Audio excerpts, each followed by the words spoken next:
Hello नमस्कार। आज हम संप्रभुता की संकल्पना के बारे में बात करेंगे। संप्रभुता को समझने के लिए हमें संप्रभुता के अर्थ को समझना होगा। संप्रभुता से तात्पर्य है राज्य की स्वतंत्रता, राज्य की स्वतंत्र और सर्वोच्च शक्ति। इसको संप्रभुता राज्य के जो 4 महत्वपूर्ण आवश्यक तत्व हैं: जनसंख्या, भूभाग, सरकार और संप्रभुता। इसमें संप्रभुता सर्वाधिक महत्वपूर्ण तत्व है। संप्रभुता को राज्य की आत्मा कहा जाता है, क्योंकि अगर संप्रभुता नहीं होगी तो राज्य का अस्तित्व नहीं रह सकता। संप्रभुता राज्य को आंतरिक और बाह्य क्षेत्र में स्वतंत्र बनाती है। आंतरिक क्षेत्र में राज्य अपने समस्त कार्यों जैसे प्रशासनिक, आर्थिक, न्यायिक, राजनीतिक और अन्य और भी जितने भी प्रकार के कार्य हैं, उन समस्त कार्यों के लिए निर्णय लेने का अधिकार इसके अंतर्गत समाहित होता है। बाह्य क्षेत्र में संप्रभुता राज्य को दूसरे राज्यों से स्वतंत्र बनाती है। अंतर्राष्ट्रीय क्षेत्र में उसके स्वतंत्र अस्तित्व को स्थापित करती है। कोई भी देश उसकी सीमा क्षेत्र का अतिक्रमण नहीं कर सकता, उसकी स्वतंत्र निर्णय शक्ति को प्रतिबंधित नहीं कर सकता। तो इस प्रकार संप्रभुता राज्य की वो सर्वोच्च और वो आवश्यक शक्ति है जो उसको राज्य का रूप प्रदान करती है या राज्य का अस्तित्व प्रदान करती है, क्योंकि इसके बिना कोई भी समाज राज्य का रूप धारण नहीं कर सकता। प्राय यह देखा गया है कि संप्रभुता की जो संकल्पना है, ऐसा माना जाता है कि 16वीं शताब्दी के अंतर्गत ये विचार प्रमुखता से उभर करके आया। इसका मुख्य कारण था कि उस समय स्वतंत्र और राष्ट्रीय राज्यों का उदय हो रहा था, और उस समय इन स्वतंत्र और राष्ट्रीय राज्यों के उदय के अंतर्गत जो 2 महत्वपूर्ण बाधाएं थी, वो थी पोप की शक्ति और सामंतों, सरदारों और अन्य स्वायत्त संस्थाओं का राज्य के कार्य क्षेत्र में हस्तक्षेप। तो इन मान्यताओं का खंडन करते हुए प्रभुसत्ता का विचार विकसित हुआ और प्रभुसत्ता को प्रमुखता से स्थापित करने का प्रयास शुरू हुआ। अब हम संप्रभुता के इस अर्थ को विभिन्न विचारकों की परिभाषाओं के अंतर्गत देखने का प्रयास करेंगे। ऑस्टिन संप्रभुता के सिद्धांत को प्रतिपादित करने वाले सबसे महत्वपूर्ण विचारक हैं, और ऑस्टिन के अनुसार संप्रभुता या प्रभुसत्ता एक निश्चित मानवश्रेष्ठ या मानवीय सत्ता में निहित होती है, और वो मानवीय सत्ता या निश्चित मानवश्रेष्ठ किसी अन्य के आज्ञा पालन का अभ्यस्त नहीं होता है। समाज और सर्वसाधारण उसकी आज्ञा मानने के लिए अभ्यस्त होते हैं, स्वभावतः या स्वतः उसकी आज्ञाओं का पालन करते हैं। तो इस प्रकार ऑस्टिन 3 चीज़ें निर्धारित करते हैं कि जो प्रभुसत्ता है वो निश्चित मानवश्रेष्ठ या मानवीय सत्ता में निहित होती है, उसकी आज्ञा को मानने के लिए सर्वसाधारण स्वाभाविक रूप से अभ्यस्त होती है, और यह सत्ता किसी अन्य मानवीय सत्ता के अधीन नहीं होती है या किसी अन्य सत्ता के निर्णय को मानने के लिए बाध्य नहीं होती, वरन सर्वोच्च और स्वतंत्र होती है। इस प्रकार ऑस्टिन के अनुसार प्रभुसत्ता राज्य का एक बुनियादी और अनिवार्य लक्षण है। साथ ही ऑस्टिन इसके अंतर्गत इस बात को भी समाविष्ट करते हैं कि राज्य जो कानून बनाता है, उस कानून को बनाने में राज्य सर्वोच्च होता है और उसको वो सकारात्मक कानून की संज्ञा देता है। और इसके अंतर्गत इस बात की को भी निर्धारित करते हैं कि जो प्राकृतिक कानून और ईश्वरीय कानून अगर राज्य के सकारात्मक कानूनों के विरोध में हैं, उससे उनका सामंजस्य नहीं है, उसका विरोध है, तो ऐसे में राज्य के कानून को ही मान्यता दी जानी चाहिए। तो इस प्रकार ऑस्टिन ने सबसे पहले प्रभुसत्ता के इस विचार के माध्यम से प्राकृतिक और ईश्वरीय कानूनों को राज्य के कानूनों के अंतर्गत रखा और राज्य के कानूनों को सर्वोपरिता प्रदान की। इसी प्रकार ग्रोशियस कहते हैं कि प्रभुसत्ता सर्वोच्च राजनीतिक शक्ति है। यह उस व्यक्ति में निहित है जिसके कार्यों पर किसी दूसरे का नियंत्रण नहीं होता और जिसकी इच्छा का उल्लंघन कोई नहीं कर सकता। इसी प्रकार बोधा का भी ये मानना है कि यह एक ऐसी सर्वोच्च शक्ति है जो विवेक से संचालित होती है। रिपब्लिक ने इसका उन्होंने विवेचन किया। हॉब्स भी लेवियथन के माध्यम से संप्रभुता की सर्वोच्चता की बात करते हैं और कहते हैं कि लेवियथन या जो संप्रभुता है जिस भी व्यक्ति में निहित नहीं होगी, संस्था में निहित होगी, उनके अनुसार वो लेवियाथन, वो शक्ति संपन्न व्यक्ति है, उसकी सत्ता का उल्लंघन या उसकी आज्ञाओं का उल्लंघन कोई भी नहीं कर सकता। इस प्रकार कानून की दृष्टि से राज्य की सत्ता को सर्वोच्च, अनन्य और असीम मानना राज्य की इस प्रभुसत्ता के सिद्धांत के अंतर्गत निहित है। और इसके अंतर्गत बोदा, ब्रोशियस, हॉब्स, रूसो, ऑस्टिन आदि ने अपने अपने तरीके से इसको विवेचित करने का प्रयास किया।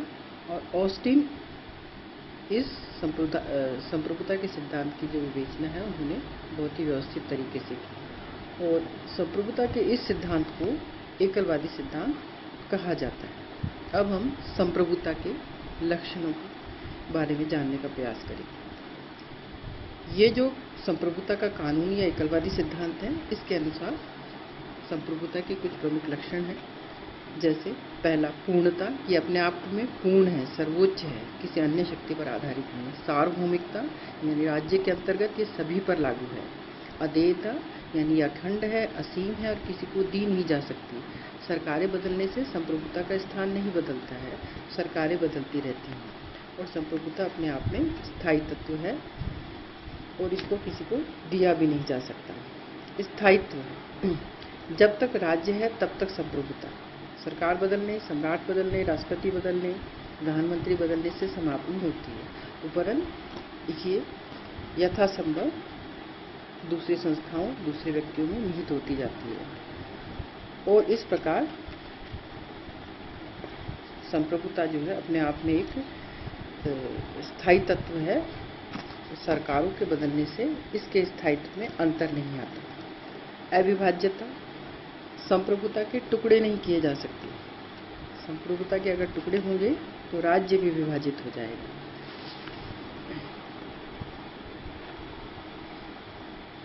अब हम संप्रभुता के विविध रूपों की चर्चा करेंगे।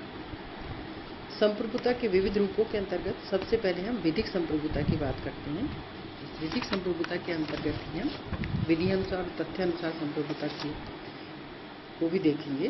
विधिक संप्रभुता से तात्पर्य है जिसे राज्य की वो सर्वोच्च शक्ति जिसमें कानून बनाने का सर्वोच्च अधिकार राज्य को हो, उसको विधिक मान्यता हो।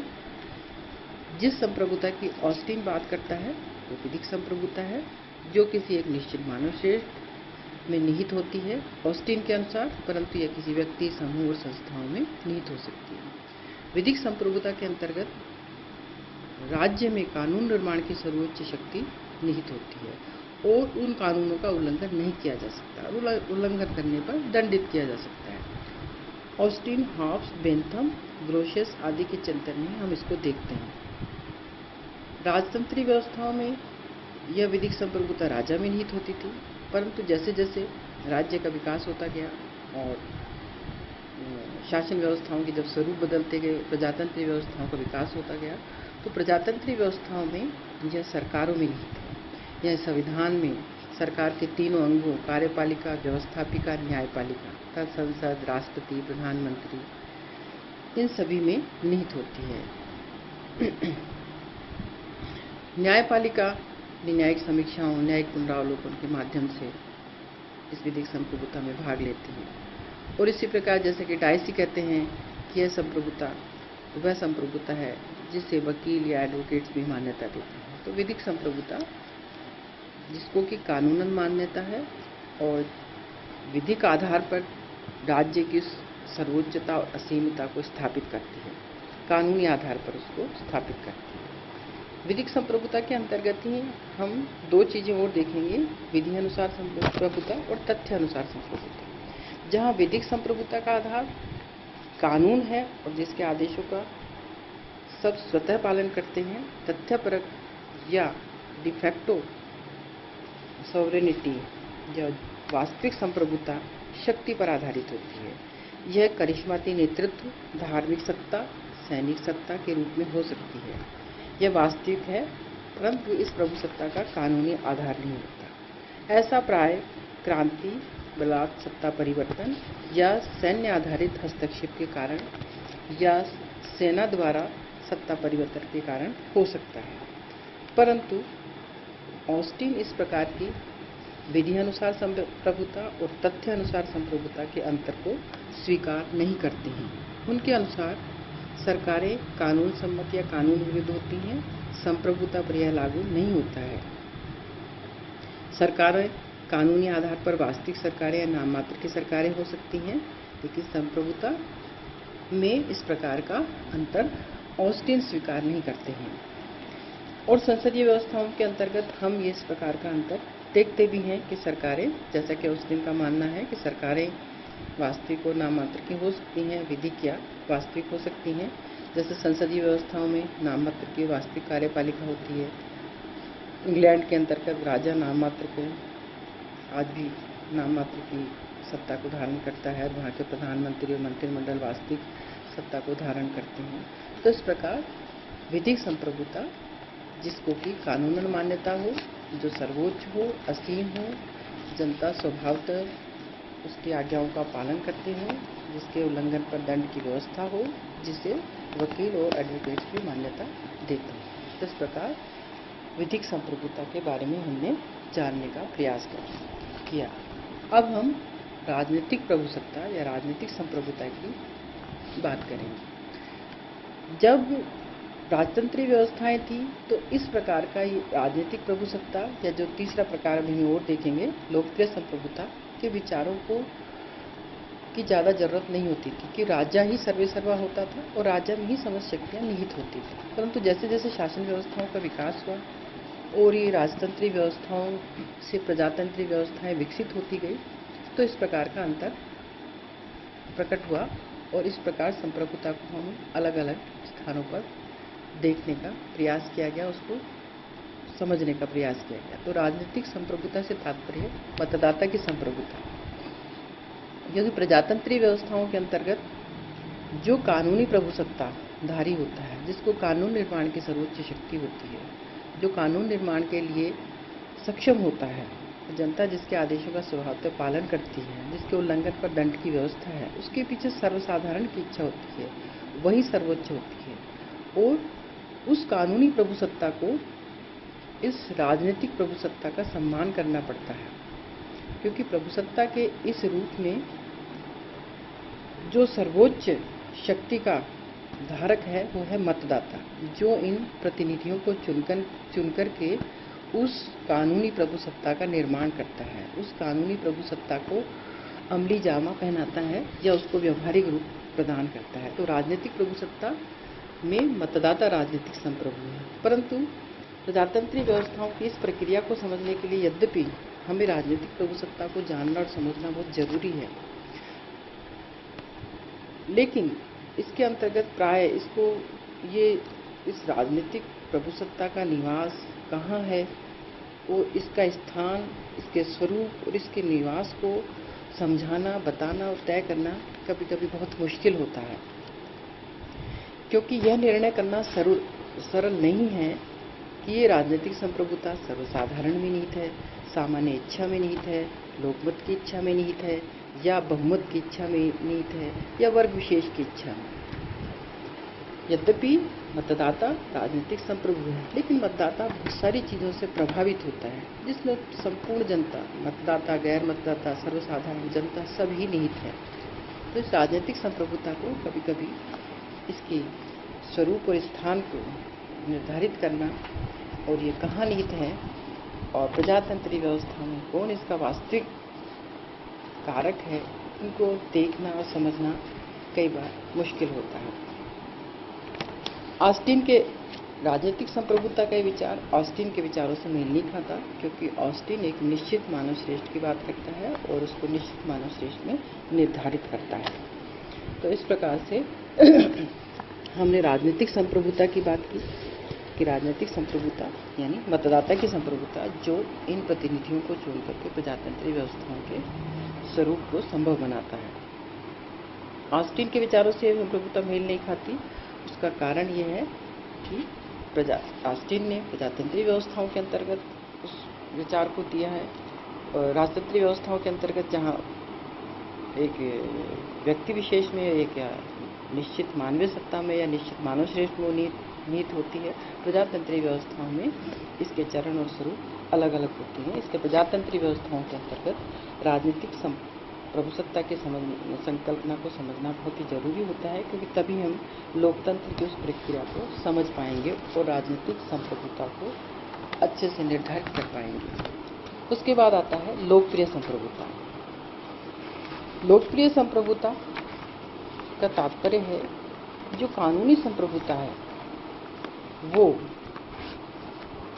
जब कानूनी संप्रभुता है, जब नैतिक और दार्शनिक आधार प्राप्त कर ले तो वो लोकप्रिय संप्रभुता का रूप धारण करेगी। और ये जो लोकप्रिय संप्रभुता होगी वो निरंकुशता पर रोक लगाएगी और जन कल्याण पर आधारित होगी। रूसो के चिंतन में हम इसको बहुत अच्छे से देख सकते हैं, और रूसो का जो मॉडल है वो लोकप्रिय संप्रभुता की बात करता है। लोकप्रिय संप्रभुता को समय के क्रम में, प्रजातंत्र के विकास के क्रम में हम देखें तो इसका अंतर हम इस आधार पर भी कर सकते हैं कि दोनों ही लोकप्रिय संप्रभुता के अंतर्गत राजनीतिक संप्रभुता और लोकप्रिय संप्रभुता दोनों ही एक कानून निर्माण की सर्वोच्च शक्ति के रूप में, व्यवस्थापिका उनकी कानून निर्माण की शक्ति का प्रतीक है, सर्वोच्च संस्था का प्रतीक है।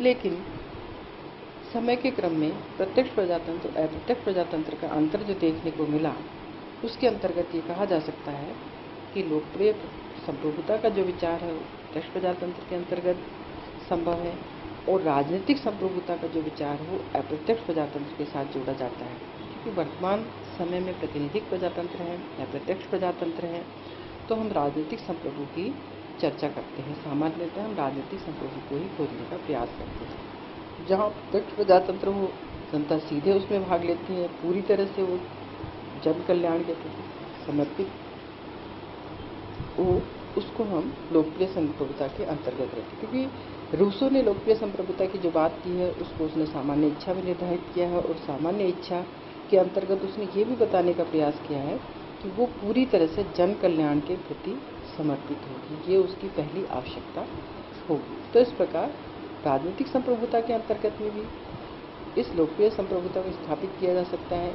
इस आधार पर कि वो जो मतदाता ने जो राजनीतिक संप्रभु है जिसने जिन प्रतिनिधियों को चुनकर के भेजा है वो सामान्य इच्छा के अनुसार कार्य करें। तो इस प्रकार हमने ये देखा कि संप्रभुता की जो संकल्पना है वास्तविक रूप में उसका अर्थ क्या है, उसकी परिभाषा क्या है और उसके विविध रूप क्या है, इसको हमने संक्षेप में जानने का प्रयास किया। धन्यवाद।